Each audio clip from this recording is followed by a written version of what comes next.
Hi guys, welcome to another episode of the Grapplers Academy, Bonafide PT, coached by Si. And before we get any further, make sure you hit that like button, subscribe button, and drop any comments below with regards to what we talk about today. Yeah. Mine's still on the video. I didn't just record it. Inside information: when we record these videos, we always usually do the technique video first, and then come in. And my head's still worrying about the technique that we were just doing. To be honest. Yeah, so I'm going through that. Did I miss any details? What else can I put on? Yeah. Can I get the piss taken out of me in any way, shape, or form? I was more thinking about the lack of flexibility that I had when you lifted my leg up for the single leg. Which was probably a PB, to be perfectly honest. So I was telling you, like, as soon as my leg was up, my hip right in the corner there started to like cramp up and do this, and I was going, persevere there, don't move. If I have to move, then we have to retake it. I was just stood there talking for 3 minutes, like, fucking do the technique. And another little bit of inside knowledge, I think with every technique video has been one take wonder.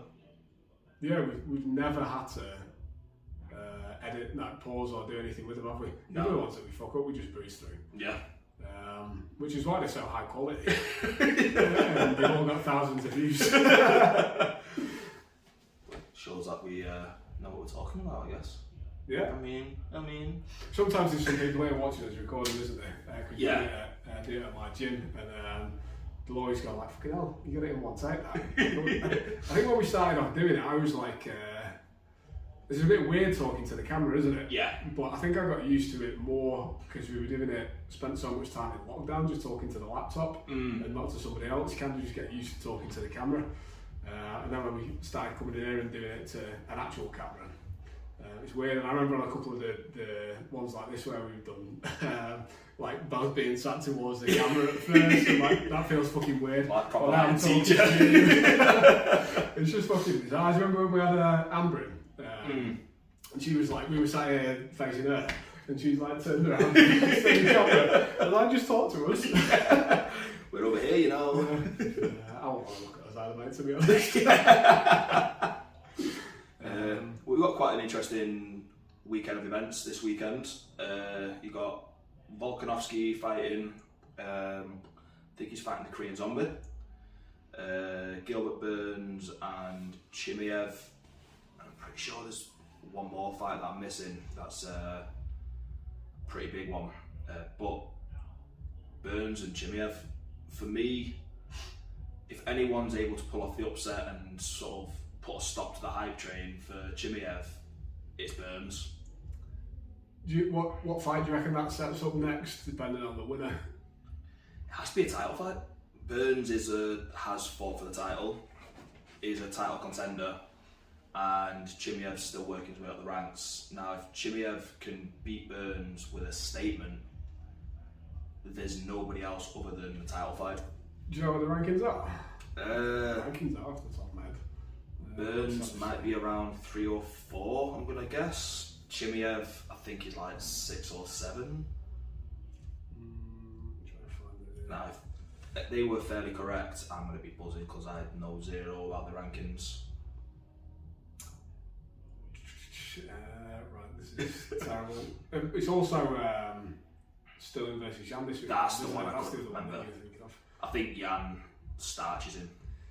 Do you reckon they both started, well, I mean, I don't know who was on gear before, but they both seem significantly more jacked than they were the last time they fought. Do you reckon Sterling's just started pounding a load of gear in between so he can get a better fighting chance? I mean, potential. Allegedly.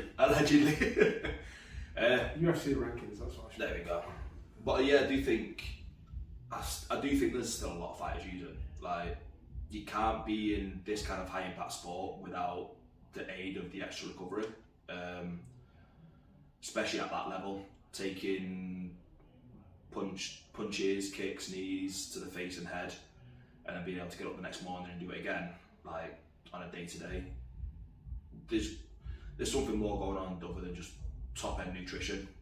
Yeah, it's not just all about ice baths and recovery. It's in the welterweight division, isn't it? Yeah, I do think if anyone's going to be able to beat Chimaev, Burns has the more well-rounded game to do it. Yeah, so Burns is ranked second, and then Chimaev is ranked 11th.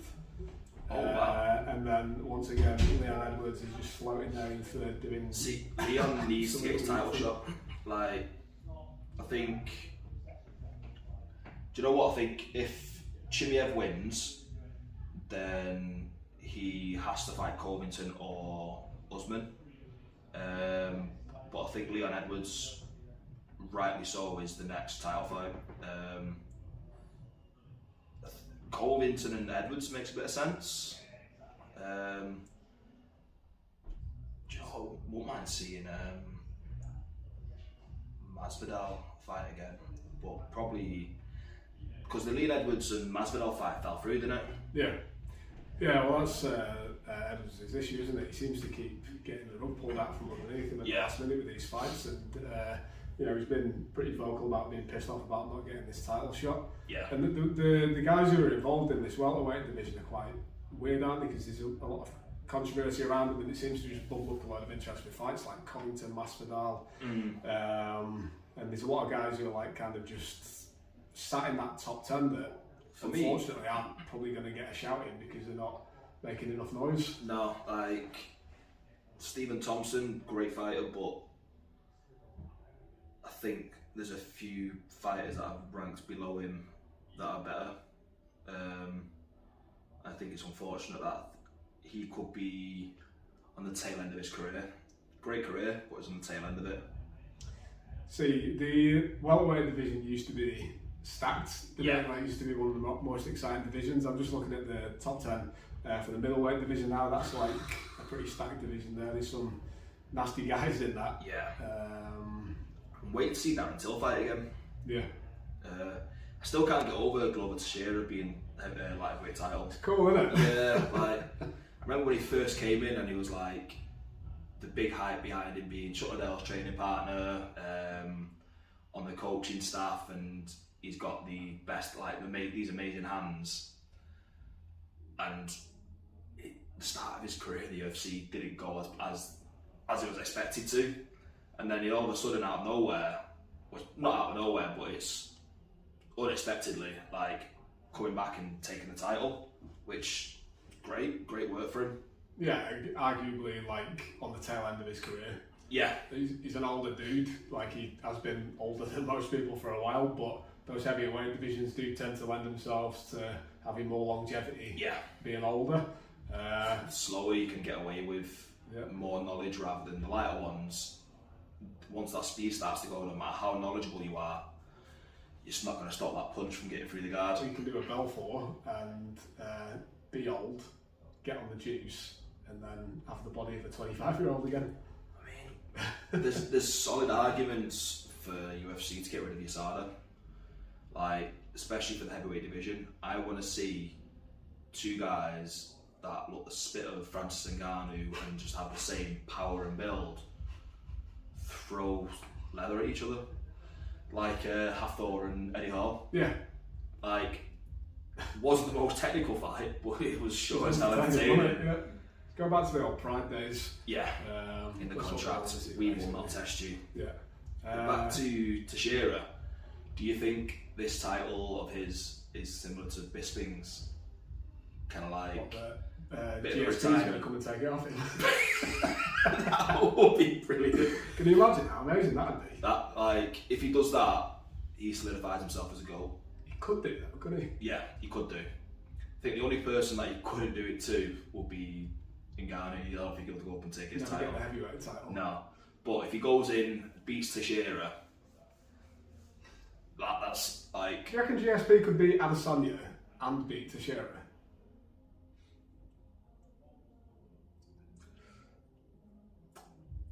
I certainly think he's capable of beating Adesanya, but I don't think he's going to have the speed and the striking, sort of like that finesse with the striking that Adesanya's got. He's going to have to get him down, beat him up on the ground. He couldn't go in there and exchange with him like he did with Bisping. Yeah. But Adesanya just looks impossible to keep down on the ground. Yeah, and he's got very good counter wrestling as well, hasn't he? Yeah. He's like actually hard to get down on the ground in the first place. Which is why, you know, like Romero struggle with him, and you know, if you're making it difficult for Romero to put you down, you're doing something good with wrestling. Yeah. Must be those privates with Galvan. Oh, 100%. 100%. He looks, though, he looks very, like in the rolling footage that I've seen, he looks very impressive there. Yeah. You can tell he's not a jits player, but he knows how to grapple to stay safe. Yeah, everything's about get up, Yeah. get safe, isn't it? Yeah, definitely. Old school jiu-jitsu. Like, it seems like it's going back to that. Pressure passing, fighting for the top position, wrestling up, and actually back to that sort of passing game, getting to the back and finishing from the back, as opposed to playing footsie. Like, I think footsy's going to stay in the division, in the grappling scene, more so in the lighter divisions. Yeah, it's kind of that thing, like leg locks are there, they're going to be there, Yeah. you've got to know them, but now there's the evolution into the next phase of popularity in jiu-jitsu. The counter for leg locks is wrestling. Yeah. Back takes and back takes off leg locks, so you're still going to have to know your leg locks or you're going to get caught out. It's not the new thing now, it's the standard. Like, that is included in jiu-jitsu, that's the way it is.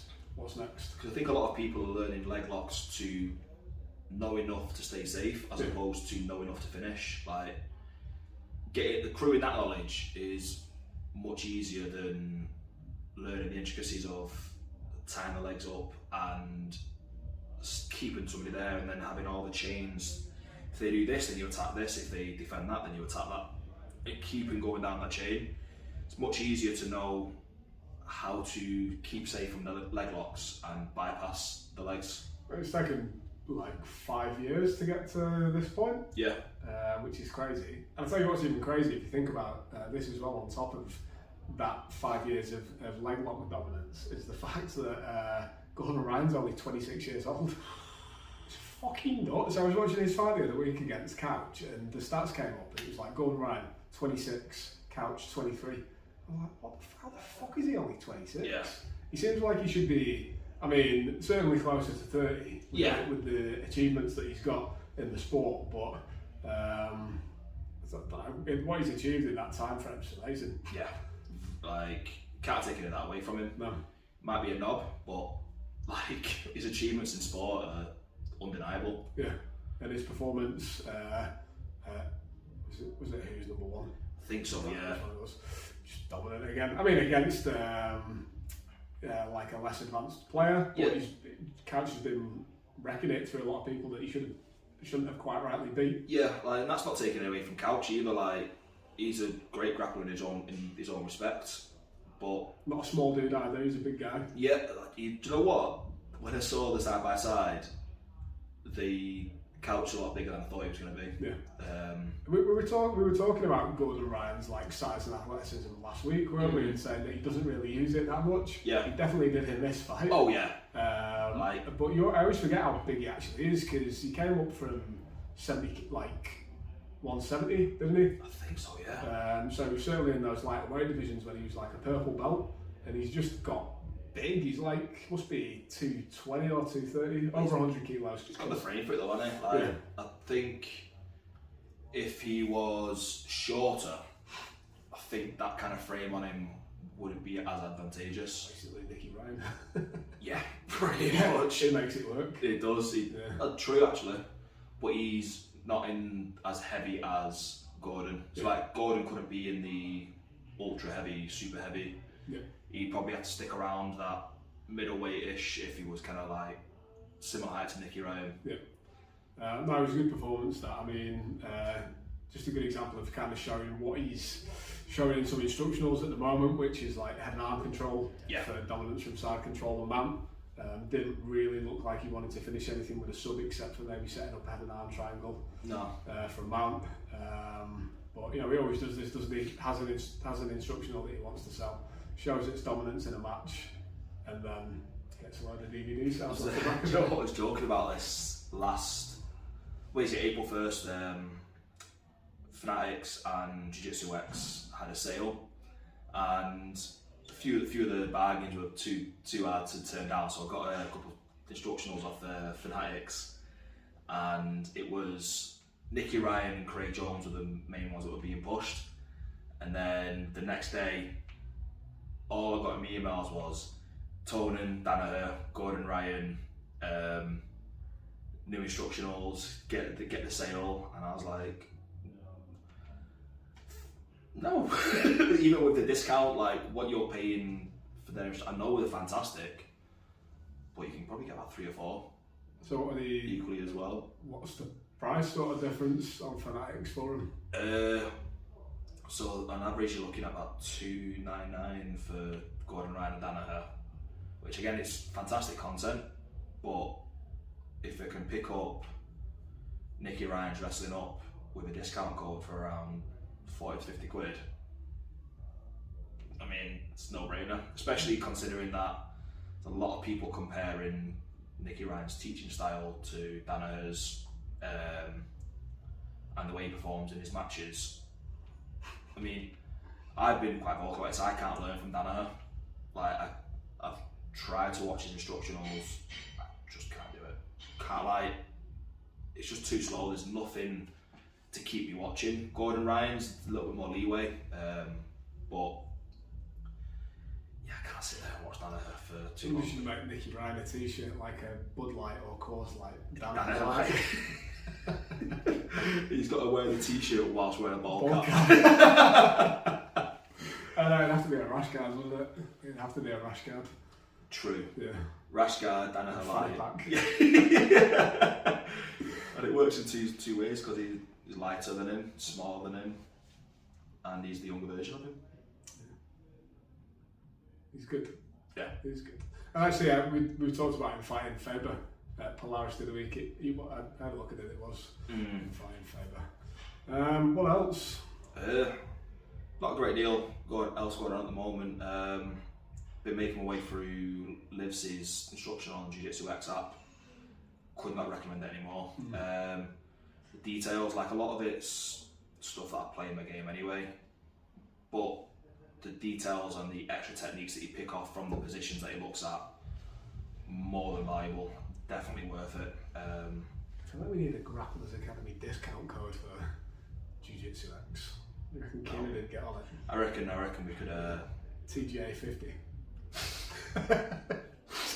It's a bit of an excessive discount. But the 50's like a typo and it's really TGA 05. You only get 5% off. 50-50, TGA 50, and then 05 after it.